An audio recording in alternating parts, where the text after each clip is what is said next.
Springdale Academy has offered you a full scholarship. I had gotten my grades back on track. Congratulations, Mr. Connelly. I had my best friends, Izzy and Miles, and I had finally moved on from the things that happened in my past. And who knew you were so smart? Hell, I was even getting to spend time with the most popular girl in school. But they say you can never outrun your past. I don't like feeling like a secret. I guess they're right. Your mom's worried about you. I'm fine. I'm fine, Dad, I swear. Now my dysfunctional parents who can't agree on anything are united in making decisions they think are best for me. So you're going. End of story. What's so freaking exciting about being the new kid? I know it's not easy, honey, but it's the best thing for you. Those decisions are gonna bring me face to face with my past and the one person who changed everything. Anthony and I grew up together. We were inseparable. We did everything together, but after what he did, he changed schools and he stopped talking to me. What did you do that to him, Anthony? Is that why you don't want to go to Springdale? And now, I have to start all over. He wasn't himself. He was dark and moody all the time. Wes?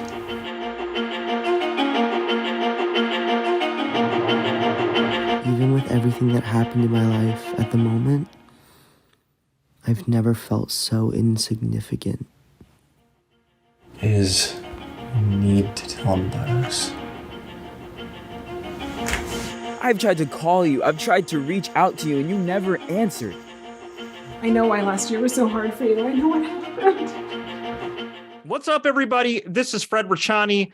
We just checked out the trailer for the award-winning series Insignificant, making major waves, and for good reason. We were talking to the person behind this, Wayne Cella of Covered Sun Films. Wayne, thank you so much for joining us. What a powerful series, what a powerful preview we just checked out. First and foremost, how does it feel to be on the other side after creating this great work and kind of racking up the accolades as of late? Yeah, first off, thank you. Thank you for having me, Fred. You and I have talked off and on for quite a while, so it's nice to finally meet you and get to sit down. Yeah, we put together Insignificant to, obviously it's a statement piece, right? It's meant to be powerful. It's meant to evoke emotions and things like that, and tell an authentic story. But yeah, it seems to be resonating with people. As you mentioned, we have done pretty well on the film festival circuit so far. So it's been nice. But honestly, the best part for me is that my crew and my cast are getting the recognition. Because without them, honestly, it wouldn't be anything. It'd be a bunch of words on a page. So, kudos to them for pulling it off. They certainly pulled it off. And a lot of times with the relatively young cast, for the most part, you can worry about your maturity and they can handle the pressure and if they're going to be off book and all that jazz. And they did a tremendous job. I mean, they made it look easy. Like when they got to set, were they as prepared as they looked? I mean, that was awesome. Yes. It's funny. I believe in being prepared. So I will send out my scripts, months in advance of when we plan to shoot, usually a minimum of 3, just so that people can be prepared. But no, this cast was on a different level. They showed up, they were ready to go. They did make it look easy, and they really did. They made my job very easy because they pretty much just told the story. I didn't have to do too much, so it was nice. And how is that whole experience like? Because you told me before off air that this is based on your life, and granted, not 100% match or anything like that, but obviously a very personal project to you and everything. So how was that whole process like? And what was it like finally getting to the point where it's, really starting to come to life? I think powerful is the only word I can think of to describe it.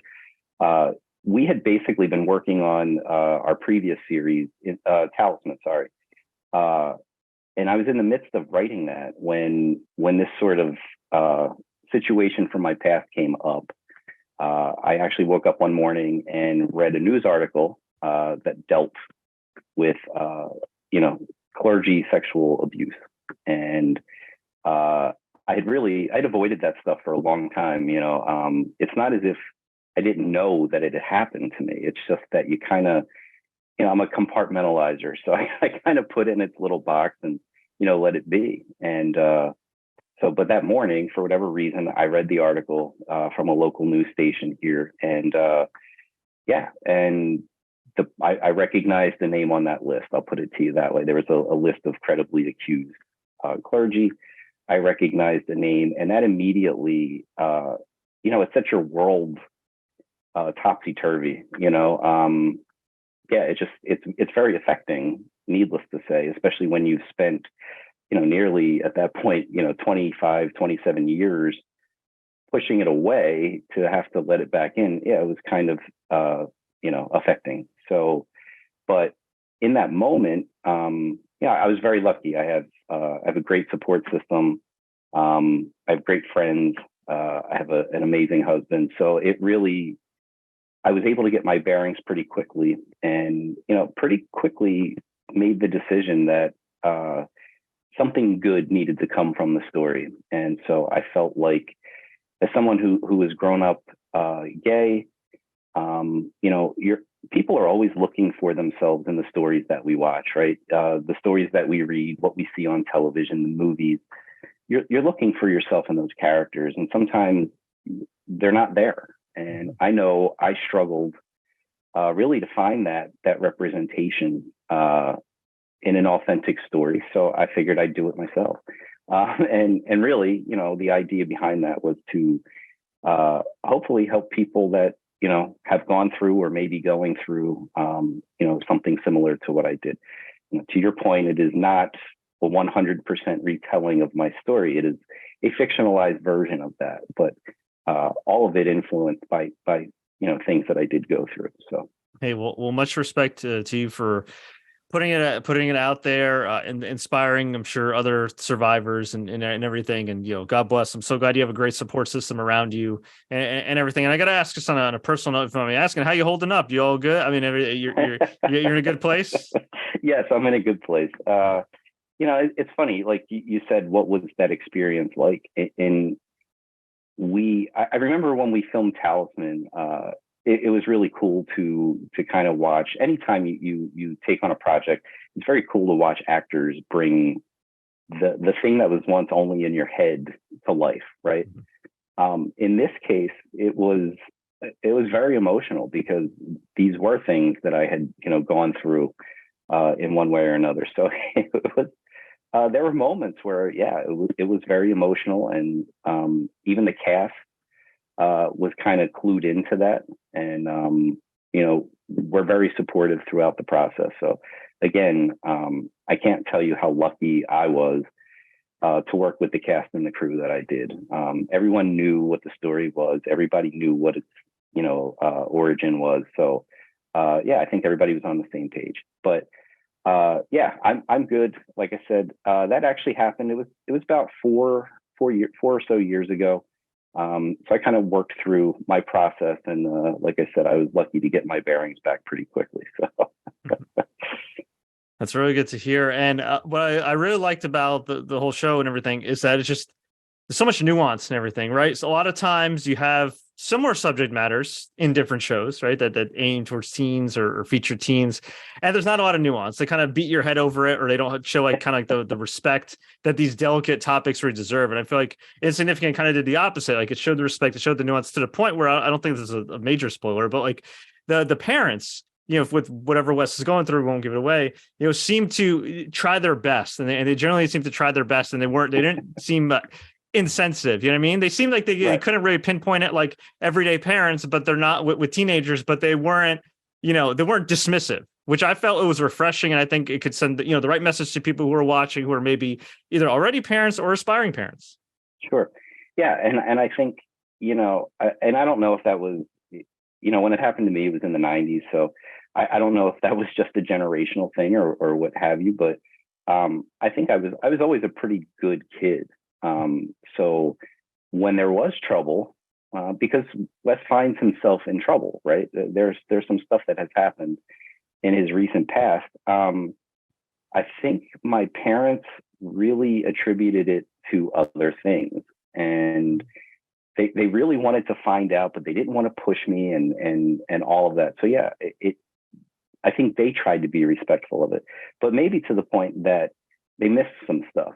And hopefully with season 2, you'll start to see that as well. So yeah. Definitely looking forward to season 2. Now, before we kind of jump in real quick to Talisman, which is your other series that's got a lot of critical acclaim, where can people find Insignificant? If you go to coveredsunfilms.com, you can also rent or purchase it there. However, we completed a deal with Reveel, which is a streaming service, a free streaming service too, because Lord knows we have enough of them already that we have to pay for. But Reveel features a lot of indie content. Talisman is already there. And it's a really great platform, not just for indie content, but content in general. Awesome. Definitely looking forward to that. Well, you mentioned Reveal. Talisman's already on there. That is a completely different series. One that looks pretty cool that I'm looking forward to checking out. Can you tell us a little bit about that? Yeah, sure. So Talisman is a science fiction adventure story, essentially. So when people look at Talisman and Insignificant side by side, they're like, okay, these couldn't be more different. Which I guess on the surface is true, but underneath, I don't know that it is very different. Both of the shows are about friendship and the relationships that we have in our lives. But yeah, Talisman, really, I had written another series, which I am starting pre-production on soon. But this was several years ago, and it's complicated. It's a nuanced story, a lot of moving pieces. And at that time, I was like, I don't know if I can take this on. This is a lot. And so I pared it back a little bit. I really wanted to tell a sci-fi story about friends. And so I came up with Talisman, and we wound up producing that. But yeah, the show is about 3 friends who kind of gather together to pay honor to the main character's grandfather who's passed away. And so they gather to watch a meteor shower, and as they do, something pretty remarkable happens, and it kind of sets in motion this journey that they all go on. So, it's a fun story. I really, really enjoyed making it, and we'll, in this new story that we're working on, we'll probably revisit that world a little bit. So I'm kind of looking forward to that. I won't say it's a season 2 of Talisman, but you'll definitely see some familiar faces. So. Excellent. Definitely looking forward to that. We'll get chatted on a few high notes. First and foremost, you're racking up the accolades right now. You've been inspiring, on and off screen, with everything you've gone through, and just putting pen and paper and putting out this great art. So again, much respect and adulation for what you're doing. What's the best piece of advice you give for success? We use this word a lot, I guess, in society, but being authentic. You have to be true to yourself and true to your vision. Making films or series like this is arduous. It's a lot of work. I don't know if people always realize how much work goes into this kind of stuff. But yeah, remaining true to your vision and really, having the tenacity to see it through. One of the things, I guess, I don't know, I think I've struggled with this in the last year or so. And I've heard other creatives kind of mention it too, is really imposter syndrome. Worrying that you don't belong or that you're not good enough, and stuff like that. And I try to tell people, that's the voice in your head. Don't listen to it, because if you do, you'll wind up not doing what you love and, not taking the chance. So you gotta have a little audacity sometimes, and you gotta kind of fight through that. Easier said than done. Like I said, I battle with that all the time. But yeah, have the audacity and the vision to stay the course and tell an authentic story, something that means something to you.